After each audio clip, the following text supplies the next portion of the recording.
إيصال الأمانة من الحاجات المتداولة أو الأوراق أو المستندات المتداولة بين الناس، وناس كتير جدا بتخسر قضايا إيصالات الأمانة أو الجنح بتاعة إيصالات الأمانة لمجرد إن هي بترتكب بعض الأخطاء أثناء ما هي بتكتب إيصال الأمانة. طيب لو أنا عايز أكتب إيصال أمانة بشكل صحيح أكتبه إزاي عشان ميبقاش فيه مشكلة؟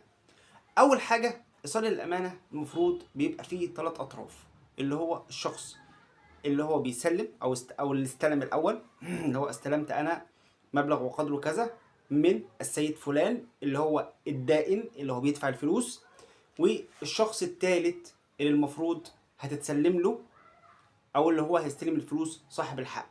يعني استلمت انا فلان الفلاني من السيد فلان الفلاني مبلغ وقدره كذا كذا كذا كذا، وذلك بغرض توصيلها للسيد فلان الفلاني. يبقى احنا كده بنتكلم في 3 اطراف. طيب ده اول حاجة لازم تتكتب بشكل واضح، بالاضافة للعناوين والارقام القومية ومحل السكن والكلام ده كله. بعد كده بندخل في قصة الرقم الخاص بالايصال او مبلغ الايصال. مبلغ الايصال لازم يتكتب بالتفقيط، يعني 50,000 جنيه فقط، 50,000 جنيها. يعني لازم يتكتب بالارقام ويتكتب بالتفقيط.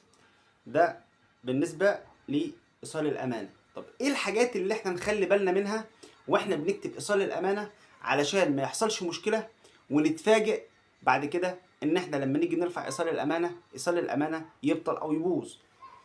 أول حاجة، البصمة مش مهمة في إيصال الأمانة، عشان كل اللي بيجي يكتب إيصال الأمانة يقول لك البصمة مش مهمة، لأن البصمة أنا ممكن أدعي إن هي اتاخدت مني تحت ضغط، اتاخدت مني وأنا نايم، اتاخدت مني بأي شكل من الأشكال.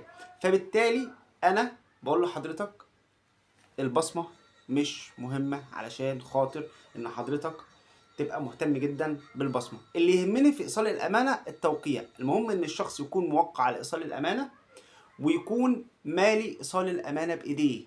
دي النقاط المهمة اللي أنا بقول لحضراتكم عليها بخصوص إيصال الأمانة. لازم الشخص يملأ إيصال الأمانة بإيديه علشان ما يجيش بعد كده يطعن بالتزوير. طيب حضرتك ما تمضيش